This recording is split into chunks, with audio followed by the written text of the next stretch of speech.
আসসালামু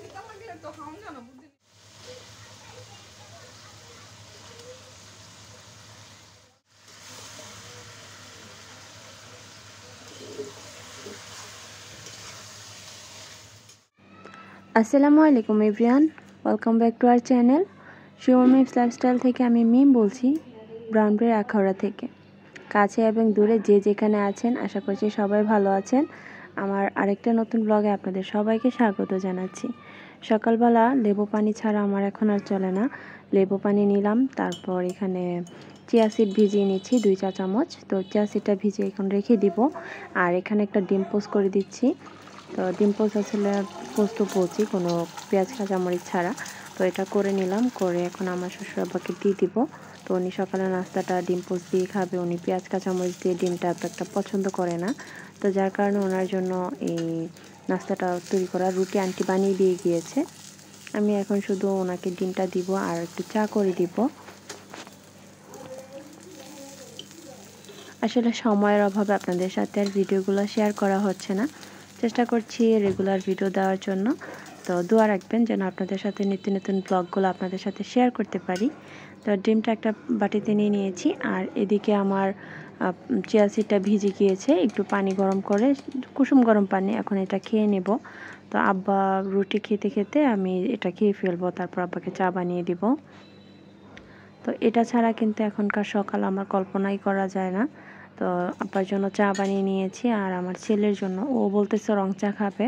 তো আমার শ্বশুর আব্বা দুধ চা খেতে চায় না, উনি রং চা ছাড়া কিছুই বোঝে না, রং চাই দিতে হবে। তো না খেলে নাই খাবে, এই আর কি কথা। তো চার কালারটা খুবই সুন্দর এসেছে, তাই না? তো এখন চাটা দুজনকেই দিয়ে দিব। তো আমার ছেলেও বলতেছে যে আমাকেও দিও একটু, তাই ওর জন্য একটু নিয়ে নিলাম। আর এদিকে আমাদের সবার জন্য চা বসিয়েছি, মানে আমি, আমার শাশুড়ি আম্মু, আমার ননদের জন্য। তো আমরা এখন চাটা বলক চলে উঠেছে, আমি চা পাতা দিয়ে দিচ্ছি। তো ডায়েট করলে কি হবে বা লেবু পানি খেলে কি হবে, চা তো দরকারই হয়। তো আমার শাশুড়ি আম্মা আর আমার ননদের জন্য চা আমি রেডি করে নিয়েছি। আর আমার কাপে তো দেখতে পাচ্ছেন দুধ আলাদা করে নিয়েছি, আমারটার ভিতরে কোনো চিনি নেই। তো দুধ দিয়ে একটু তো চা খাওয়াই লাগবে, একদম চা ছাড়তে পারবো না। তো এই তো সবার জন্য চাটা রেডি করে ফেলেছি। তো এখন চাটা খেয়ে আমি দুপুরে রান্নার জন্য চলে আসলাম। আজকে দুপুরে হঠাৎ করে মেহমান চলে এসেছে। তো মেহমানদের জন্য যা যা মানে তাড়াহুড়া করে করতে পেরেছি আর কি, অতটুকুই। তো ফ্রিজে মাছ ছিল, তাড়াতাড়ি করে মাছগুলো নামিয়ে আমি ভালো করে মানে পানি দিয়ে এগুলোকে আগে ছুটিয়ে নিয়েছি। এখন 2টা ফ্রাই প্যান বসিয়ে দিয়েছি 2 চুলায়, যেন তাড়াতাড়ি হয়ে যায়।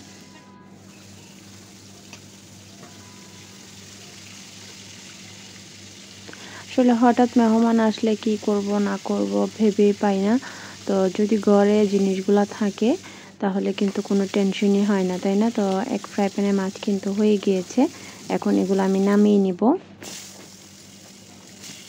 এখনই বেগুন রান্না করব। তো বেগুনগুলো আমি ভালো করে ভেজে নেব, একটু লবণ এবং হলুদ দিয়ে আমি বেগুনগুলো মেখে নিয়েছিলাম।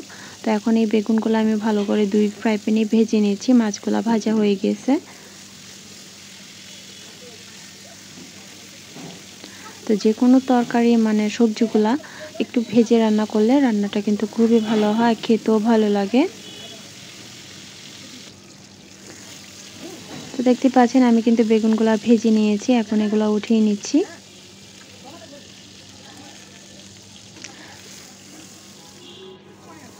তো পাশের চুলায় আমি ডিম রান্না করার জন্য ডিমটাও সিদ্ধ করে নিয়েছিলাম আগে চা খেতে খেতে। ডিমের পেঁয়াজ লাল লাল করা হচ্ছে, আর এখানে আমি বেগুনের তরকারিটা বসাচ্ছি। তো এখানে পেঁয়াজটা একটু ভেজে তারপর লবণ দিয়ে দিয়েছি।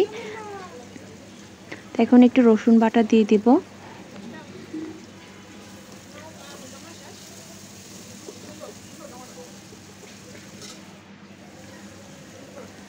তো এই রসুন বাটাটা দিয়ে দিচ্ছি। রসুন বাটাটা না দিলে কিন্তু তরকারিটা ভালো লাগে না খেতে। তো রসুন বাটা ছাড়াও রান্না করতে গেলে ওইটাও মজা হয়, আমি প্রায় সময় রসুন ছাড়াও রান্না করি।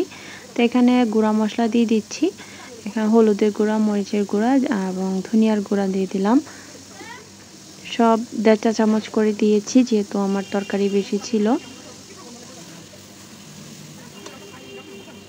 তো এখন মশলাটা ভালো করে কষিয়ে নিব অল্প একটু পানি দিয়ে। তো মশলাটা কষানো হয়ে গিয়েছে, এখন যে বেগুন আর আলু ভেজে রেখেছিলাম ওগুলা দিয়ে দিচ্ছি। আর পাশে চুলায় ডিমটা ভেজে নেওয়া হচ্ছে। মেহমান আসলে 2 জন এসেছে, আর আমরা তো ঘরের মানুষই ছিলাম, তো ডিমটা ওনাদের জন্য এক্সট্রা করে নিয়েছিলাম তাড়াতাড়ি করে। তো এখন তরকারিটার ভিতরে ঝোলের পানি দিয়ে দিয়েছি, দিয়ে এটা পাশের চুলায় নিয়ে নিব।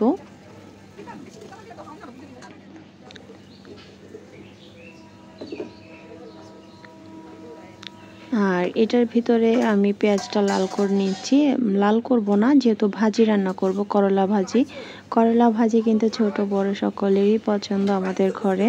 তো ভাজিটার জন্য এখানে পেঁয়াজ নিয়ে নিয়েছি। এখন একটু রসুন বাটা দিয়ে দিলাম।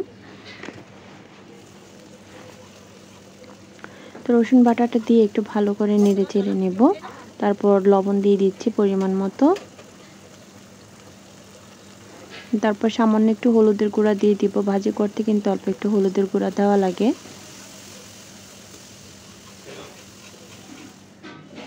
এখন আমি করলাগুলো দিয়ে দিচ্ছি।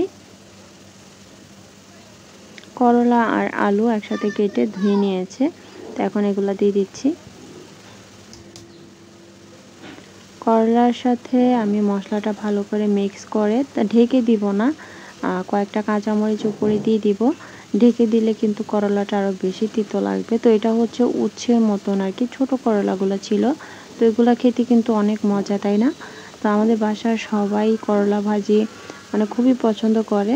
তো এর জন্য মেহমানদের জন্য একটু করে নিলাম আর কি।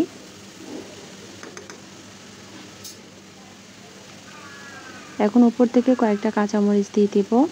আর পাশের চুলায় তো বেগুনটাও রান্না হয়ে যাচ্ছে, বলক চলে উঠেছে। এখন এটার ভিতরে আমি মাছগুলা দিয়ে দিব।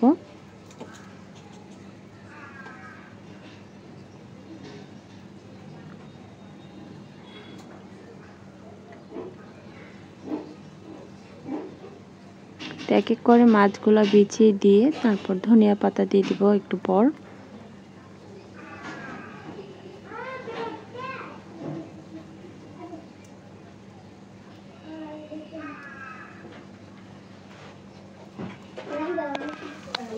তো এখন এই তো আমি ধনিয়া পাতাগুলা দিয়ে দিচ্ছি। ধনিয়া পাতাগুলা দিয়ে ভালো করে এখন একটু ঢেকে তারপর নামিয়ে ফেলবো।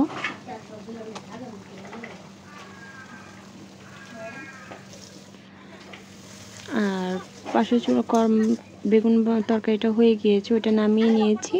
নেওয়ার পরে করলা ভাজিটা দিয়ে দিয়েছি ওই চুলা। আর এখানে মুরগি রান্না করব। তো মুরগির রেসিপি তার আগে আপনাদের সাথে শেয়ার করেছি, যার কারণে আজকে আর শেয়ার করলাম না। আজকে শুধু রান্নাটাই শেয়ার করছি। তো মশলাটা ভালো করে কষিয়ে নিয়েছি, নেওয়ার পরে এখানে চিকেনটাও দিয়ে দিলাম আর কি। এখানে 2টা মুরগি ছিল, তো 2টা মুরগি ভালো করে কেটে ধুয়ে নিয়েছি। যা ছিল পা গলা সব কিছু দিয়ে রান্না করে ফেলতেছি।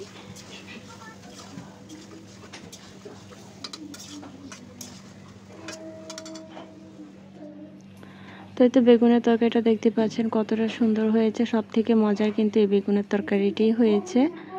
আর এদিকে করলা ভাজিটাও হয়ে গিয়েছে। করলা ভাজিটা আরও লাল করতে পারতাম, সময় ছিল না, কারণ অলরেডি মেহমান খাওয়ার টাইম হয়ে গিয়েছিল, যার কারণে আর লাল করতে পারিনি। তো এটাই কিন্তু অনেক মজা হয়েছিল।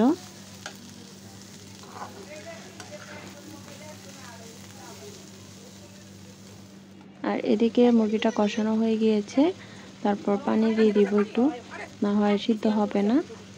তো অলরেডি কিন্তু সব কিছু রান্না করা হয়ে গিয়েছে। ডিম, বেগুন দিয়ে মাছ, তারপর করলা ভাজি, আর এখানে হচ্ছে মুরগি। তো হাতের মানে সময় অনুযায়ী আর হাতের কাছে যা তাড়াতাড়ি পেয়েছিলাম তা দিয়ে কিন্তু সব কিছু করে নেওয়ার চেষ্টা করেছি।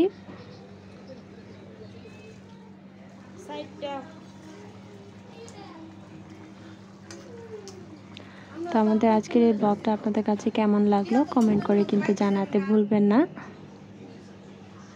তো এই তো সব কিছু রান্নাবান্না শেষ, আর মেহমান কিন্তু অলরেডি খেতে বসে গিয়েছে। তো আপনাদের সাথে একটু শেয়ার করলাম।